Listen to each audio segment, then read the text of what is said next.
Now, we're going to move on to something a bit more difficult, right, Annie? Yeah, some might even say challenging. You've got it. It's time for the challenge presentation.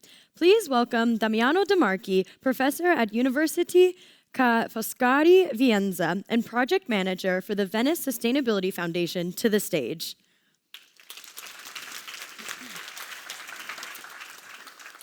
Now, a little birdie told me that it's your birthday, so if everybody can help me sing happy birthday to him, we'll start on 3.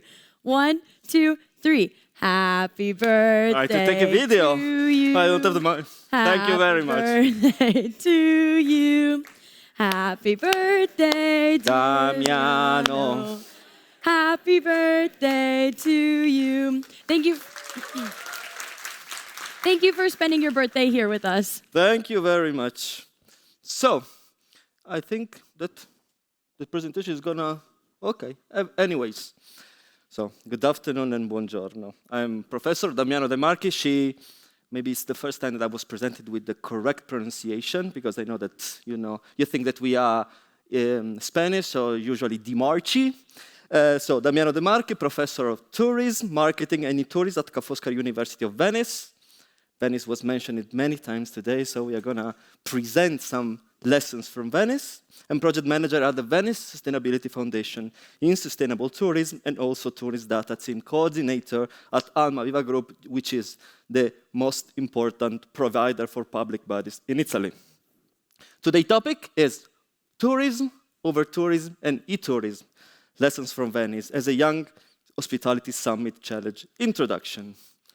As you said, today is my birthday, so instead of spending it with my beloved ones, I've decided to accept the invitation to participate in this important summit and share this day with you at one of the, I would say, most prestigious hospitality school of the world. Grateful for this opportunity, I wanted to create a presentation that I would be like a kind of gift, since it's my birthday, for you. And hopefully, it's gonna be something like that. Un chant d'amour, dedicated to hospitality, to tourism, an industry and economic sector to which we are all dedicating our time, even today, and to which I have devoted more than my 20 years of my life in an Italian meta.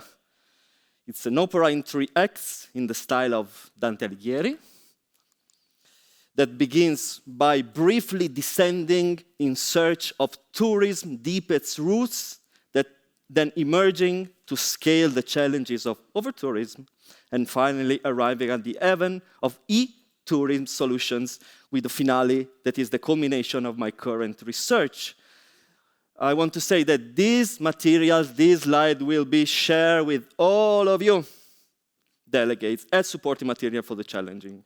So hoping that the journey will be as pleasant for you as it is for me, I would say that without further ado, we can just begin. Il primo atto, first act, tourism. I am perfectly aware that this definition of tourism is imprinted in your DNA, just the receipt of baguettes in the mind of a baker. But since I'm a professor, even very advanced students are making mistakes when I'm asking on the first lesson what tourism is. So let's read it together. A traveler is someone who moves between different geographic locations for any purpose and any duration. Tourism refers to the activity of visitors. A visitor is a traveler, so it's a subset of travelers taking a trip to a main destination with 3 criteria. Outside his or her usual environment, for less than a year, and for any main purpose, other than to be employed by the resident entity in the country on the place visited. A visitor is classified as a tourist if her trip or his trip includes an overnight stay, or excursionist or same-day visitors if her or his trip does not include an overnight stay. I think it's very, very clear for all of you, but let's repeat it once again. I'm starting from this definition of tourism precisely to highlight an aspect that will help us to address the challenges of the issues of overtourism. That tourism and tourists are two different entities. When we view tourism from a hotel room window, no matter how comfortable the location is or the magnificent, like here we have the view, we must be absolutely aware that we are seeing tourism from a specific privileged perspective, but it's partial. It's partial because two elements that complete tourism apple are missing. First, tourists that don't stay in hotels or in any other accommodation establishments, official one. And excursionists who don't stay overnight at all, okay?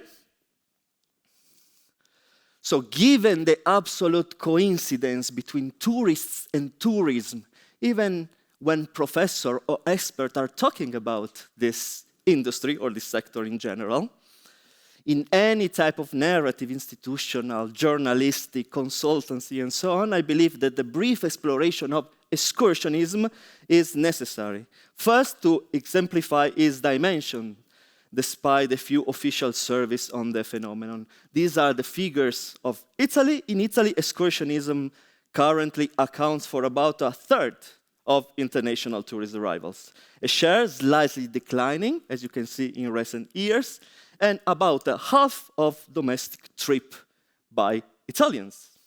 The weight of excursionism for a single destination can increase significantly in relation to the change of the perspective of analysis. It is possible to relativize the concept of excursionism with respect of the place visited, consequently increasing the categories of excursionists, proper, improper, bounce, intrinsic. Why this is so important? Because all these categories contribute, if you don't know where Venice is that Venezia in the middle.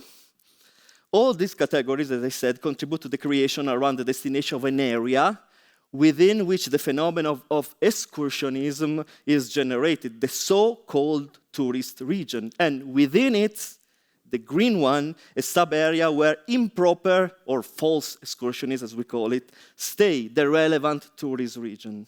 At the destination level, if you are working in Venice, we are managing in Venice, if you have to tackle over-tourism in Venice, this means dealing with 5 million tourist arrivals per year in registered official accommodation within the municipality territory, but with an estimated 30 million people visiting Venice yearly, accommodated not only in the metropolitan surrounding, but as you can see, also hundreds of kilometers away, even outside Italy, because for the one that knows the area, there are direct connections, especially on summer by ship, from Istria, from the let's say, most touristic part of Istria, directly to Venice, from Umago and from Rovigno.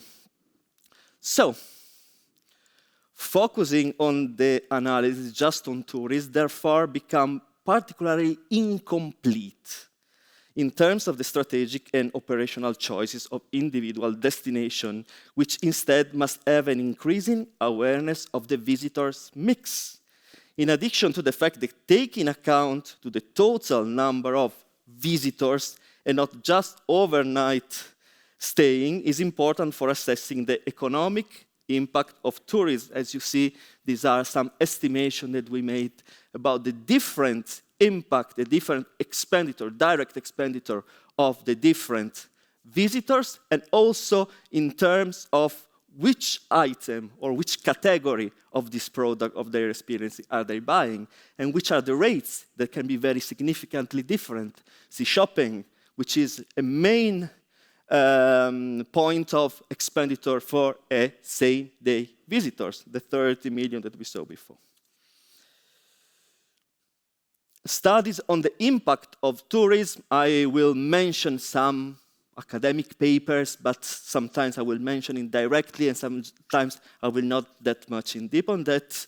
Anyway, some studies that even at Ca' Foscari University we made in studying the impact of tourism in our cities, just like Venice, Amsterdam, Oxford, Florence, Bruges, and so on, are highlighted already how many European destinations risk suffering due to costs related to mass tourism. Congestion, pollution, conflicts over the use of space, we will see them later, desertion of some area by residents, crowding out, the effect in which economic activities are replaced or displaced by tourist activity that turn out to be more profitable, but at the same time lead towards a monocultural tourist economy. Welcome to Venice. Is it therefore assessed that the type and the composition of visitors, this visitor mix, also have important consequences on the cost-benefit ratio, which is why it must be consequently be integrated as an element to determine the phase of the life cycle at a destination and therefore to any risk of decline. To answer the why, the second part of this first act, the starting point cannot be different from the key figures of tourists. I will go very briefly because I think most of you know already this kind of stuff. As you can see, up to 2019, tourism was one of the driving forces of the global economic growth and a lifeline for many economies at all development stages. Tourism contributes directly and through its multiplier effect indirectly to global job creation and economic recovery. 7.2% of the global workforce are employed in tourism industry. Taking account both direct and indirect jobs, it was estimated that 1 of 4 newly created jobs were linked to the economic sector. The large numbers and the constant growth are undoubtedly a relevant aspect when defining the role of tourism sector. In 2019, 1.5 billion international arrivals, international visitors generating over 1.7 trillion US dollars export, representing almost 1/3 of the world services export, and the 7%, the third sector in terms of the whole global export. This allows anyone, even if he's not as skilled as you, to immediately understand how tourism was, or maybe is, increasingly becoming a primary need for billion people all over the world. Let's take in our memory primary needs, because this is one of the reasons why this resilience after the super important COVID pandemic make this number became as before. Total, I will go very short on that. An estimated 1.4 billion international arrivals were recorded in 2024, indicating a virtual recovery, 99% of pre-pandemic level, as much as McKinsey forecasted in September 2020. I remember I saw all the forecasts, and McKinsey was the one that made the perfect forecast on that. This represent an increase of 140 million international tourist arrivals, with results driven by strong pent-up demand and robust performance from large surge markets. But, I lost something. Okay, sorry. But economics is just an aspect of the whole phenomenon. Tourism has a wider role in the placing when it occurs. Here I provide very briefly 3 examples. Gorizia is an Italian border town that over the past century has been the site of particularly bloody battles during World War I. Its human fabric was devastated and more than 600 bombs dropped during World War II. Later, it became one of the walls with the European Iron Curtain, which lasted until 20 years ago. It seemed incredible that this place is the same place that this year, in 2025, has been designated as the European capital of cross-border culture, alongside with its Slovenian counterpart, which is called Nova Gorica. These places, once covered in blood and rubble, thanks to tourism, or also thanks to tourism, now ensure their preservation, not only to attract visitors, but also to become symbols of value such as hospitality and unity. The remote Portuguese archipelago consisting in 9 volcanic islands about 900 miles west of Lisbon lies in the North Atlantic Ocean, with nearly a third of the almost 100 known cetacean space in world observed here. The relationship between Azorians and the whales is centuries old. In the age before the discovery of the crude oil, the use of spermaceti and whale oil for lighting and other purposes made whaling a lucrative industry. With declining whale population and other market factors for whale oil decreased dramatically, the focus quickly shifted on what? On whaling ecotourism, conservation and education, showing that it was possible to live off the whale without killing them. And nowadays, in February 2003, Azores was recognized as a whale heritage site by the World Cetacean Alliance. Third and last example, Bibione is, in my opinion, I brought it everywhere in the world, even if the mayor of Bibione doesn't know me, is the greatest example of how in a century, or a little bit more than a century, thanks to the decision on investing, especially in tourism, specifically in tourism, one of the most abandoned and unhealthy areas of all the Mediterranean, it was considered a restricted area due to the risk of malaria at the end of the 9th century by Austrians, because it was Austria, it wasn't Italy at the time, has become so prosperous to be the third tourist destination in Italy, counting around 6 million overnights, including over 700,000 Austrians. They are going there paying. So how many places, even a few kilometers from our home, derive their existence, I would say their identity, and in some cases, the only reason they are still prospering from tourism? The rise of the sector in the recent decade has been so impetuous to invest deeply in the place in which we live, consequently increasing the awareness of its impacts. Moreover, the destinations are not only the one that having a ski slope, a beach, an archaeological site, a Colosseum, a San Marco Square. The boundaries of tourism are expanding like a wildfire from the main big purposes, they are still existing, of course, to niche, hyper-personalized motivation, pushing people to visit a place.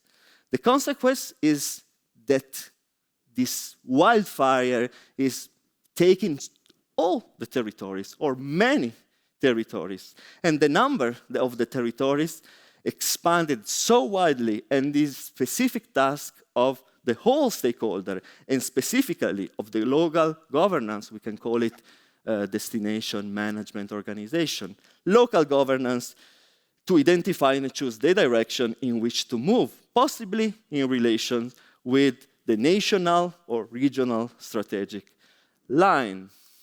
The relationship with the customer, which is intrinsic, as we saw before, in the definition of tourism and the production of experiences, leads those working in the sector to constantly have their eyes and their ears focused on what?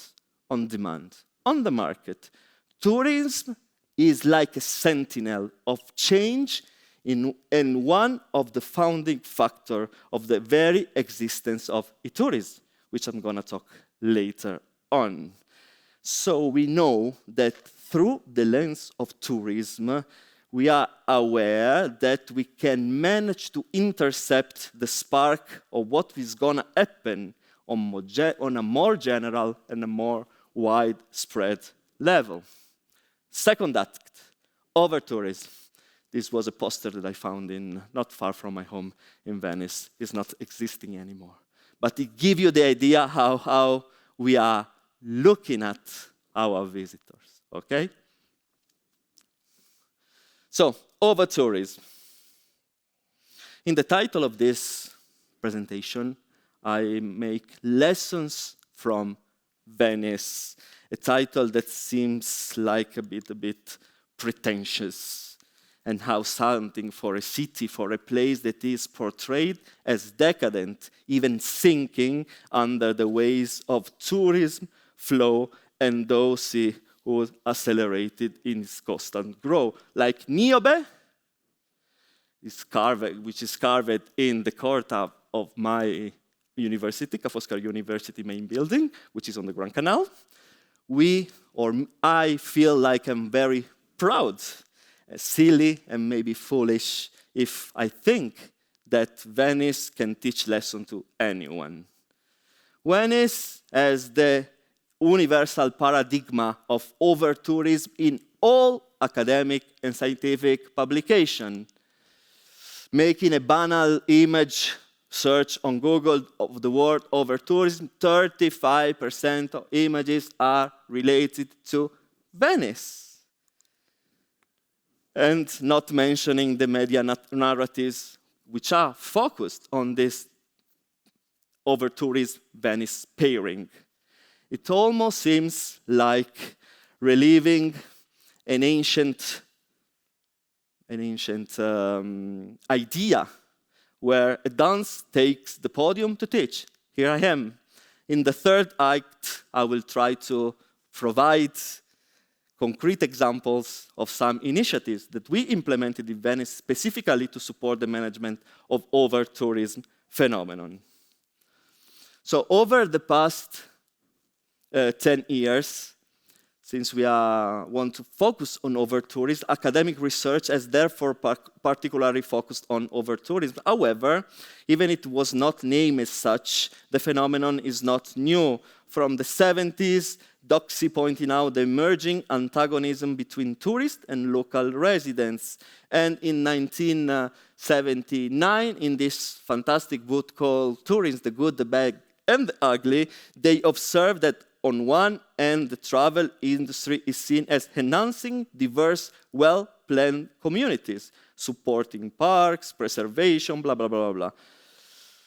And on the other, as creating social, cultural, economics, and environmental problems. So the conflict that stays beneath the phenomenon of tourism is not recent. It was already indicated in the literature years or decades ago. Since these seminal wars, the literature has experienced a very important recent development, I would say the last 10 years, under effect of the trends of sustainable development. One of the first definitions of overtourism as a contemporary phenomenon is provided by Weber, 2017, linked to this article on Skift website, who defines as phenomenon of overcrowded tourism destination, where the caring is exceeded. We can take also this definition by UN Tourism. According to them, overtourism can be defined as the impact of a tourist on a destination or part thereof that excessively influences perceived quality of life of citizens and or quality of visitor experiences in a negative way. So we refer to overtourism as destinations where hosts or guests, local or visitor, feel there are too many, quantity, too many. So we see here like a sort of maximum number exceeded. Too many visitors and not forget that the quality of life in the area or the quality of experience has deteriorated unacceptably. It's the opposite of responsible tourism, which is about using touring to make better places to live and better places to visit. I would let's summarize the whole, let's say, literature academic in one word, which is overcrowding in an integrative perspective.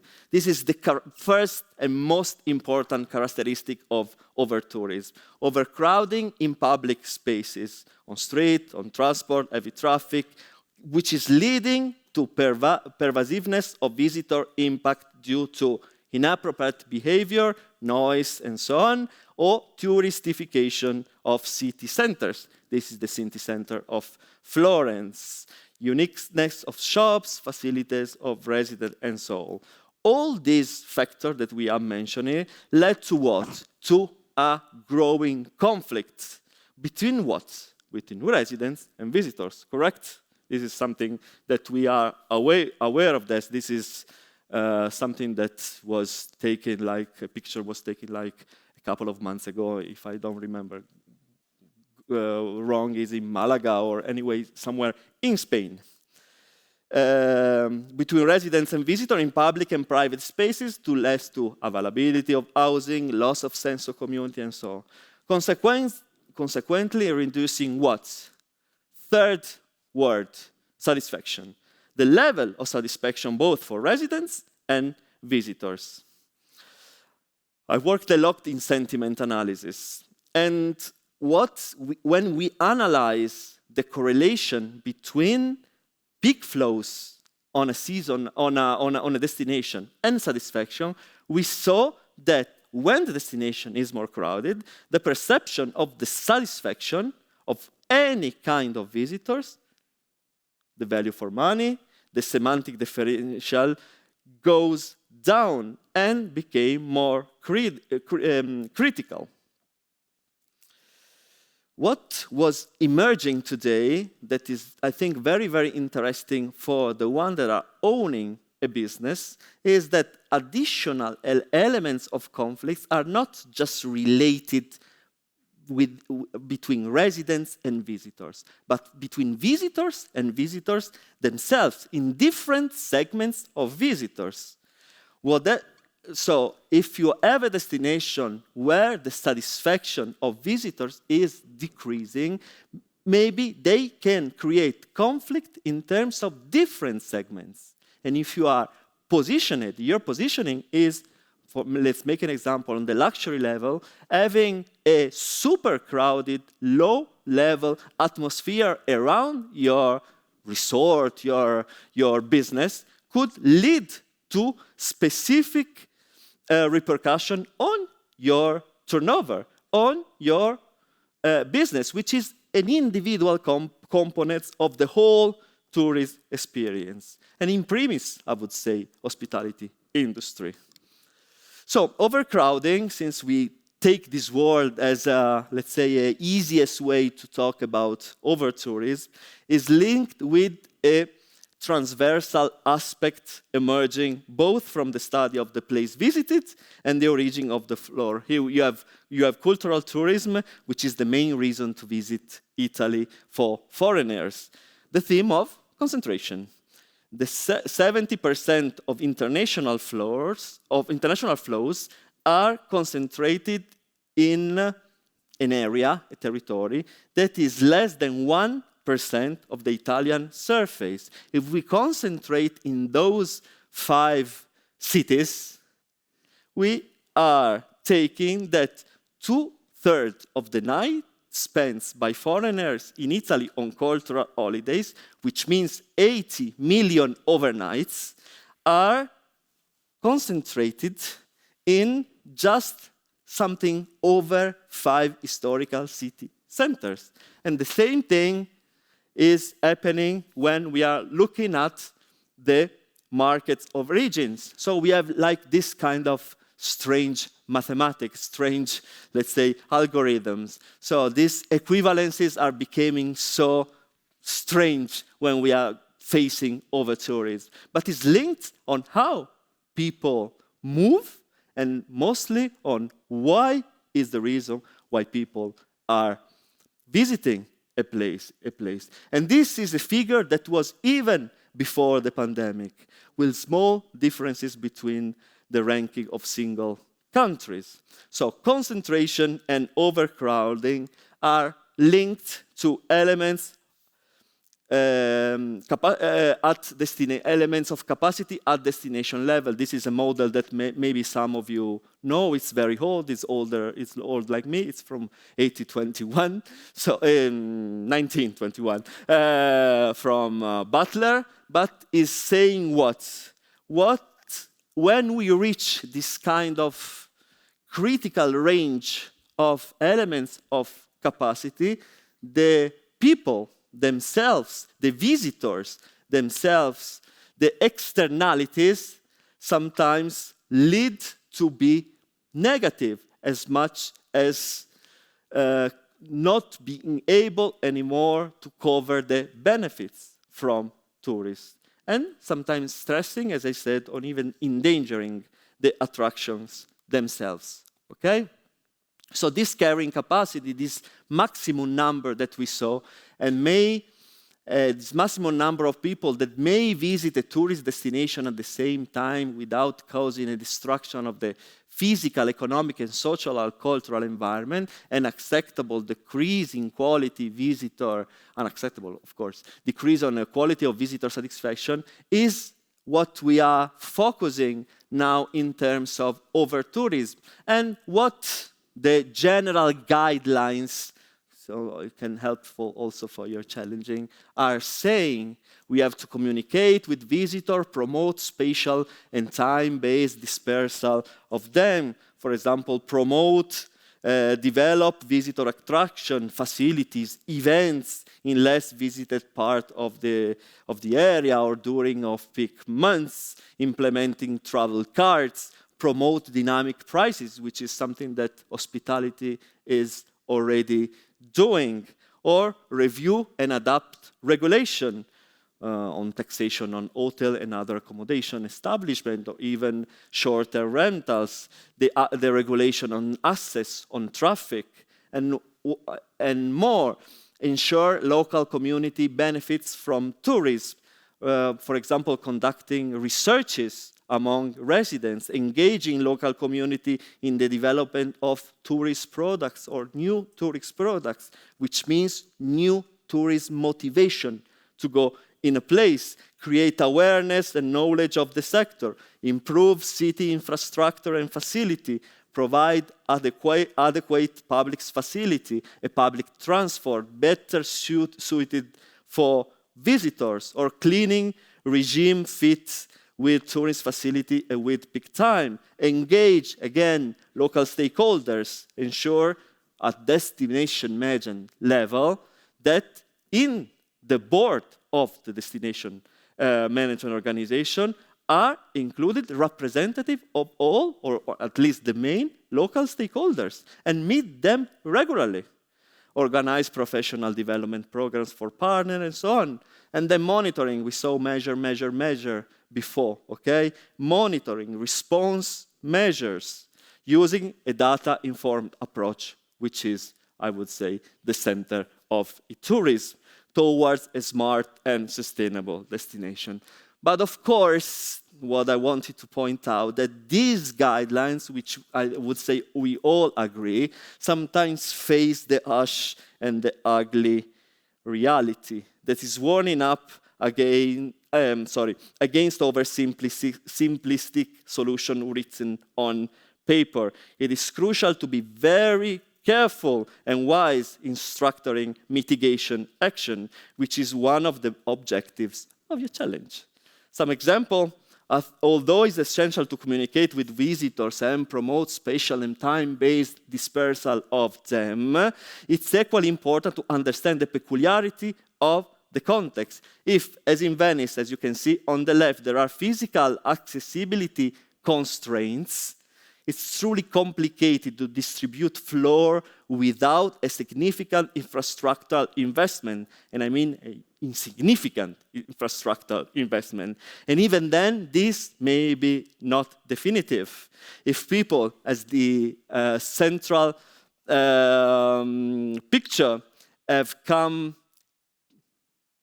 in Venice to take a selfie on the Rialto Bridge, it will undoubtedly be an indispensable part of their Venetian experience, correct?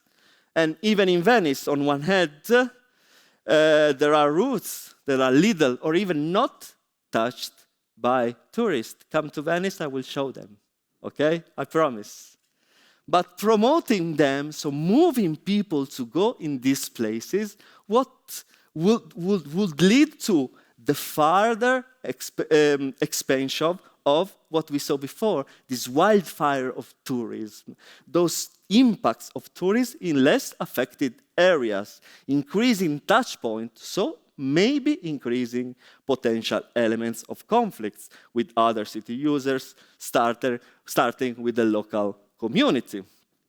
And another example, review and adapt regulation. Review is a powerful level, especially for public bodies.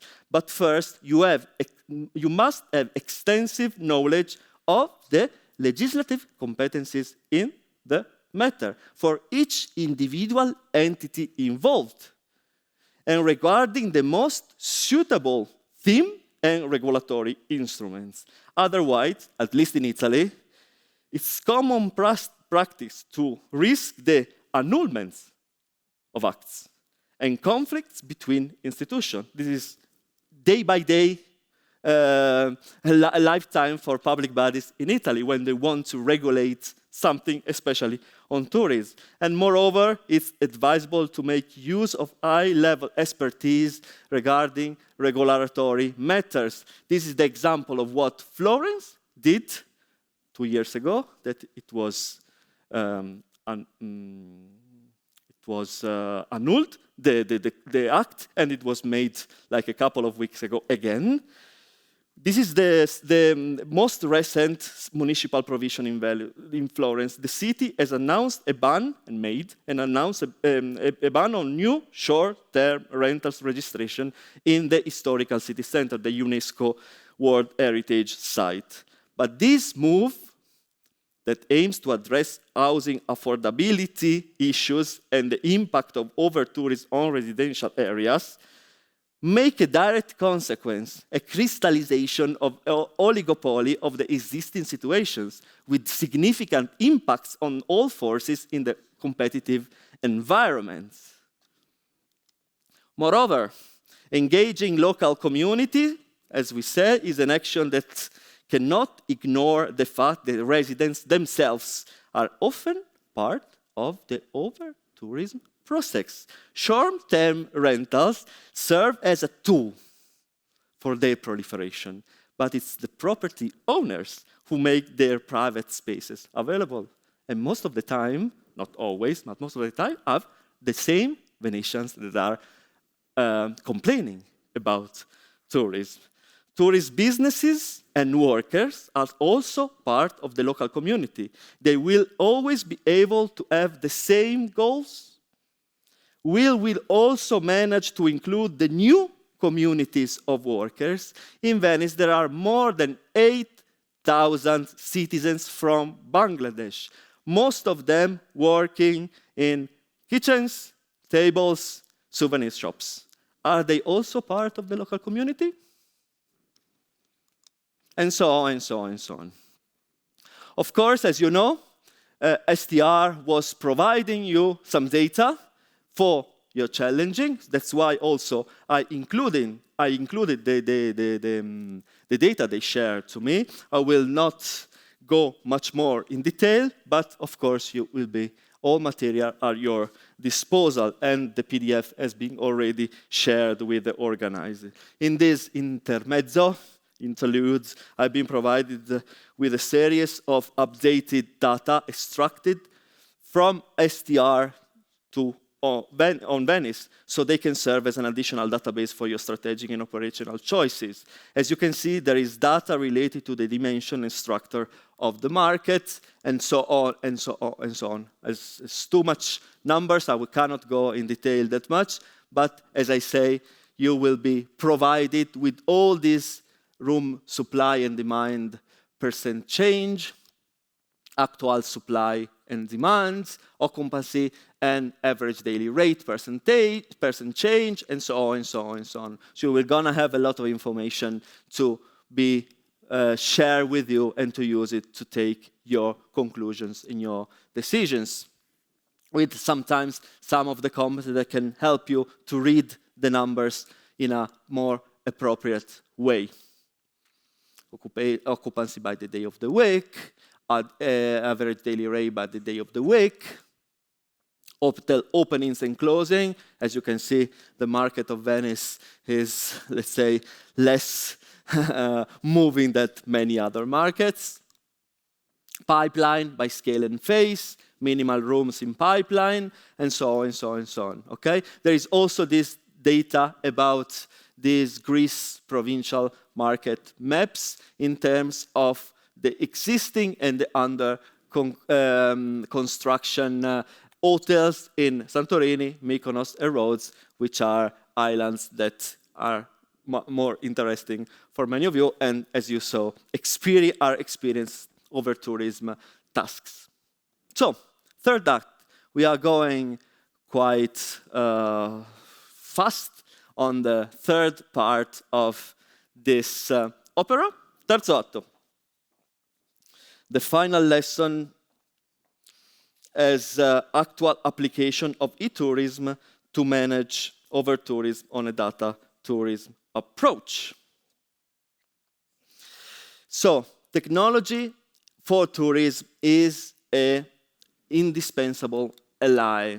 The actual definition, so we can say in very few words that e-tourism is the application of information and communication technology to tourism. Very easy. We can go a little bit more in detail with those definitions.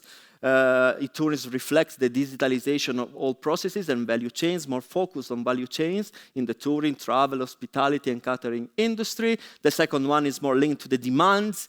E-tourism is a wide range of travel and tourism-related behavior, enabled, facilitated, shaped, and enhanced by technologies, digital services, and platforms, and to the consumer's embracement of and reaction to such technology and digital devices. See and Gretzel.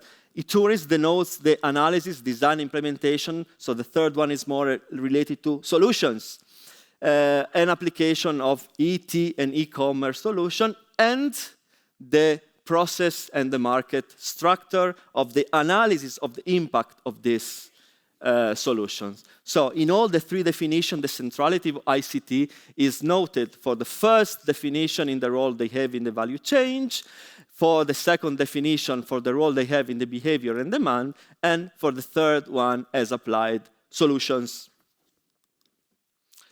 The relationship between tourism and information technology spans decades.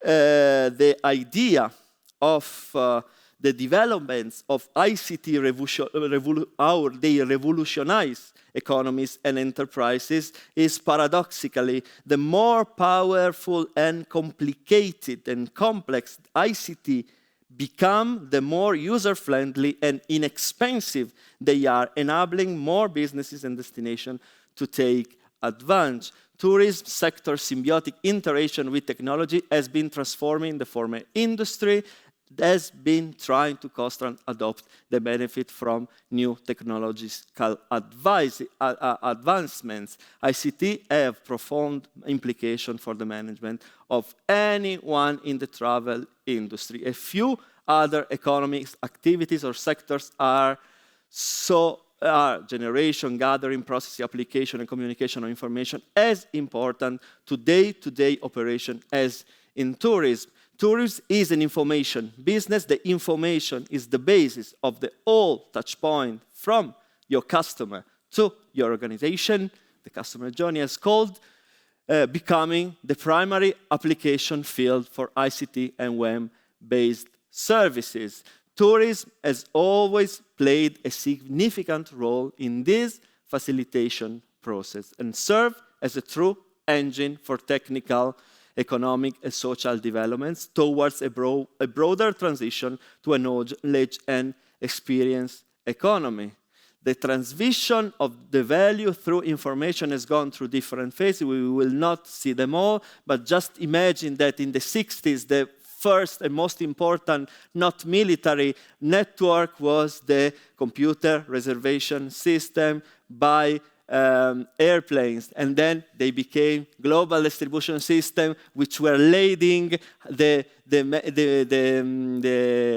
way the demand was asking for packaging and for tourist services over the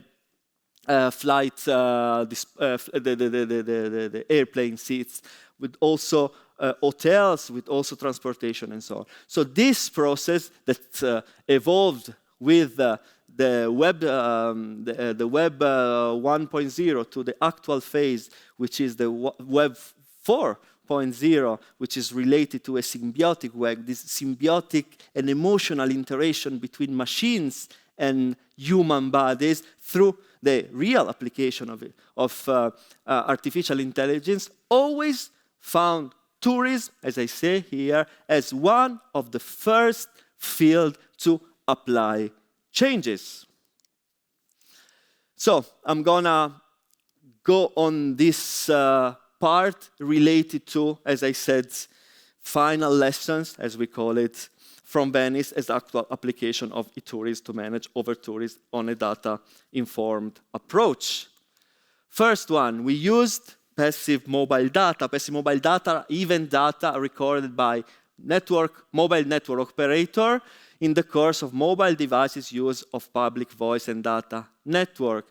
Anyone that has a smartphone in their hand, even if it's not touching, is providing some data between the device, the signal, and the mobile network operator. Using this data can be very important, not only for the definition of tourism, so we called the usual environment. So the usual environment can be defined by the movement. So the device location, the behaviors of the different users in a more accurate way than just asking to the people, are you in or out your usual environment? That is the normal way to conduct service in terms of international visitor arrivals. So based upon anchors and meaningful location, I will not go further on that, but I will show you the results. We can calculate the place of residence, the home residence, the phone residence, of course, and the usual environment can be identified for a specific period of time. So what we did with this thing? We did something. We were first referring back to the definition of tourism, as we said, and its connection to people. We embrace the Coriolanum in Shakespeare's statement, what is the city but the people? So if the people are the one that defines the city, we can reconstruct Venice boundaries, not the one that are linked to the urbs. The word in Latin, they say the walls of Venice, the buildings of Venice, but by the people, by the civitas. So the daily commuting movements of people who live the city. What is the result? That Venice, or the non-seen Venice, or the invisible Venice, is much wider than the Rialto San Marco area that we all, at least the one that's been in Venice, have in mind.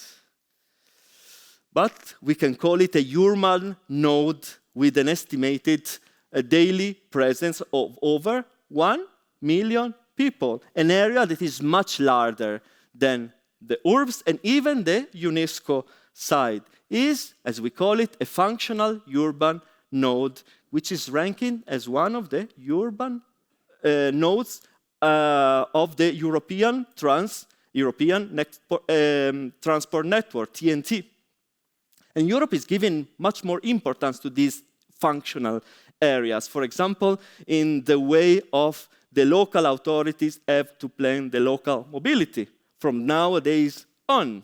Furthermore, second one, we dismantle the conflict we saw from residents and visitors. This dichotomy has been dismantled. How? Discovering there is other people present in Venice, which are not tourists or visitors and not residents, but are other people, students, workers, other citizens from other part of the city that use the historical city of Venice as a center of their own city.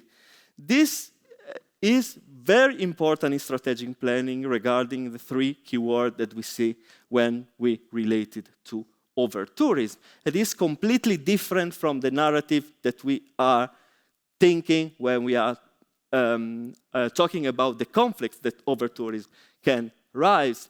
Another monitor that we made, we call it the breadth, this breathing of urban tourist destination, expanding and contracting depending on the time of the day. Venice by day is more than double of Venice by night. And not only is different in terms of size, it's even different in terms of the visitor mix, and with different management needs. In some cases, some cities have started to develop the measure of the day and the measure of the night. But maybe it's something that is more interesting in managing actual issues in Venice, as I said, in a more data-informed approach. This is the tourist region that we discussed before, and it's becoming defined through passive and mobile data. So this is the magnetic attraction of Venice, which is the dot, the center of the red dot. This magnetic attraction of the historical city, and changing significantly between the maximum on the left and the minimum of the right. This is something is leading also to some, let's say, concerns that we are thinking. This is Trieste, is another city that is coastal in Venice, and even in the minimum, there is this connection to Venice. What we are thinking is that the ban of large cruise ships to Venice, maybe you know what happened in Venice, these large ships going very close to San Marco Square has been banned, but this means that the cruise ships are going somewhere close, and we have 10 to 15 buses going from Trieste to Venice and going on. Is it more sustainable or less sustainable? We can discuss about it. Regulation bring impacts. Impacts are sometimes very different from the objective where the regulations are made of. And what is gonna be important for us to work is to see the paths of the people, okay? To have a greater awareness of the internal movement of the people. This is an experimental monitoring during Carnival. You see where people were distributing, and with the heat maps you can see which are the areas more affected, but you can divide them in terms of time and in terms of the different city users to see where these conflicts could arise, and not only for security reasons. Second example, second lesson was using user-generated content, meaning all those digital traces such as review, rating, and so on that are part of the our smart life, which has been accelerated by the recent pandemic. You can find the details in this paper. I made you the link, so I will not much more in detail, but we created an index, Tourism Sustainability Index. What for? To create a scalable index which can be applied to any destination, even without administrative borders, so it can be done with, let's say, these tiles from Bing, with open and alternative data, with monitoring not only the general level of sustainability, but also individual components of the index itself, with suburban details.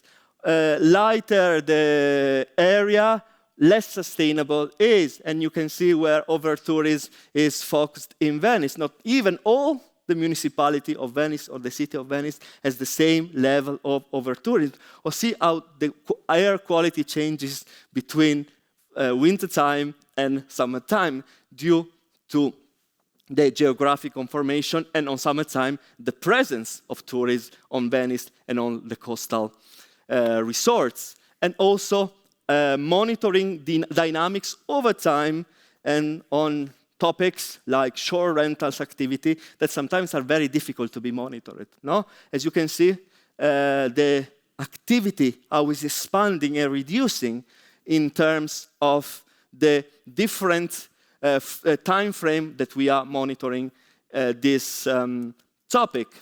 And the third one, I know that could look very difficult, but I don't want to make it too much difficult. So the idea is that calculating the tourist carrying capacity, what we saw before, this maximum number, okay?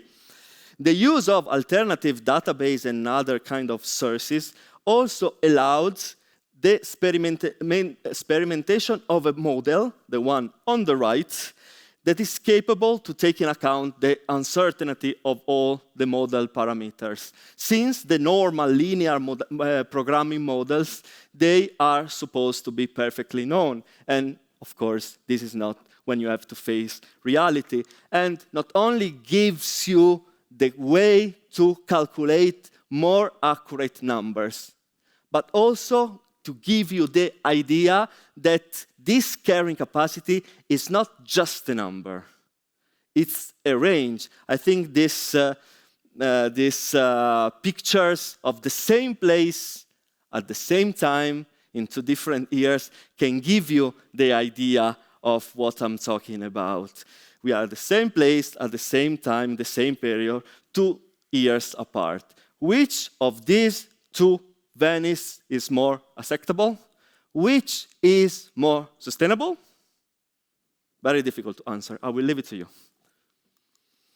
And then the finale. So we arrived at the end of this act.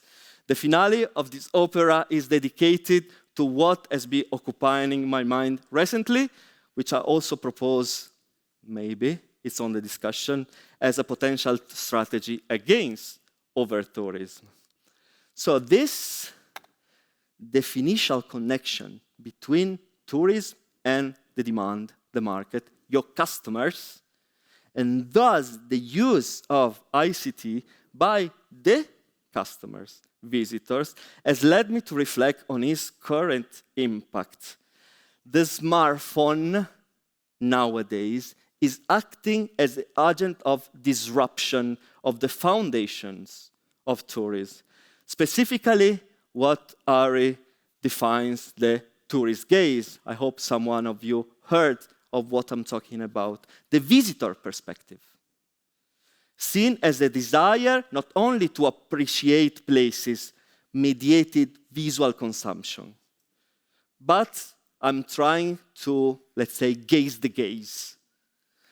Even deeper, delve deeper in the visitor perspective. What seems evident to me is that the pervasiveness of mobile devices has triggered to a reversal of focus. Through the selfie, we decided that the center of our attention is ourselves. The destination is our background. Places, the Grand Canal, the Super Bowl, the Northern Lights, have shifted from being in front of me, and the media is mediating the relationship between me and them, to my landscape, where I am the main character. Their main purpose now is testifying our presence, maybe, in a specific location, moment, or event.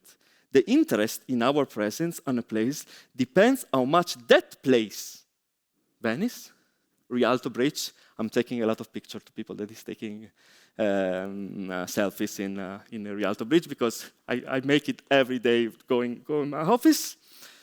How much a place can enhance me, the main character of my new narrative, myself. This ongoing process ties back once again in the core definition of tourism.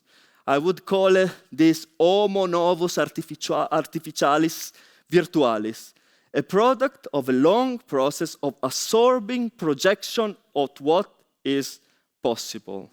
In a few years, this figure has increasingly added to content with the virtualization of significant part of our relationship with our image on a mobile share to my friends and with the external world. So, to me, e-tourism is the process of applying ICT solution to tourist production. But the final aim, which is not has been processed already, is digitalizing, okay, but virtualizing the tourist product service and its components. Computer science supports the transmission of value through information evolving in a relationship mediated by ICT solution, our devices, that act as a bi-directional synapse. We use them, and from the data, we can have more information about ourselves. E-tourism operates in relationship to the existing technology towards what we saw this morning.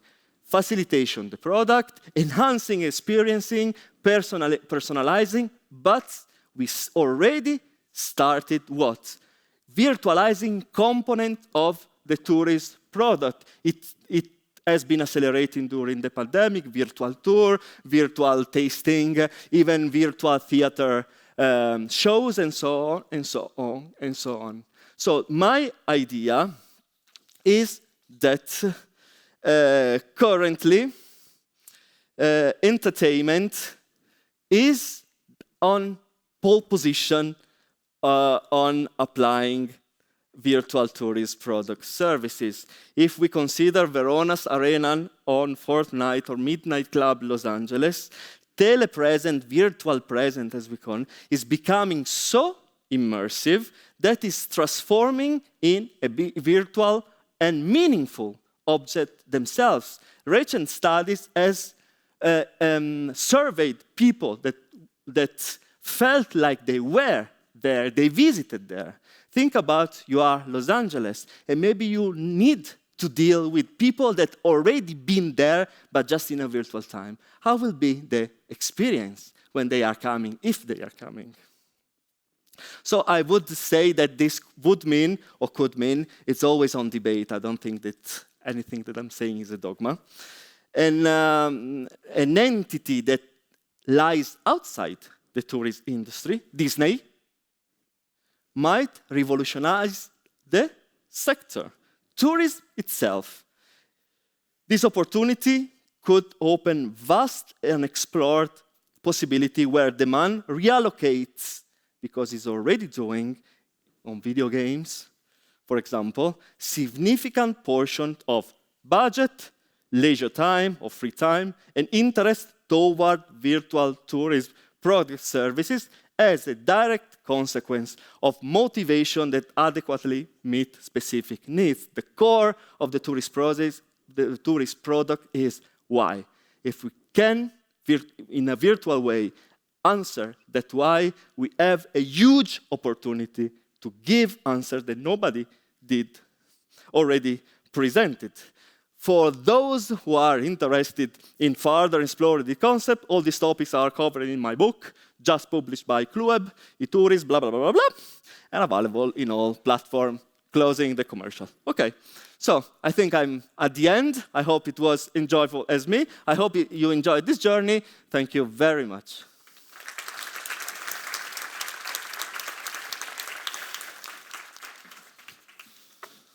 Thank you. Thank you, Professor Damiano De Marchi. That sounds so interesting. I can't wait to see what all delegates would come up with. Me too. I'm looking forward to seeing all of your presentations. So now we are slightly ahead of schedule, which is great. So we have about 15 minutes until our coffee break. So at this time, we encourage you to get with your group for the challenge and start brainstorming. And then at around 3:15, 3:20, we'll head out the doors to the balcony for a coffee break. And then after that, we'll head down to the Agora, which you saw earlier on the campus tour. And there we're going to do some more challenge workshop time. So at this time, you can work with your groups. Exactly, Molly. But don't forget, after the coffee break, the delegates will have to come up back here at 4:30 for the last activity of the day, which is going to be a wine tasting led by Cruz Lorenzetti. Enjoy your coffee for now. Thank you.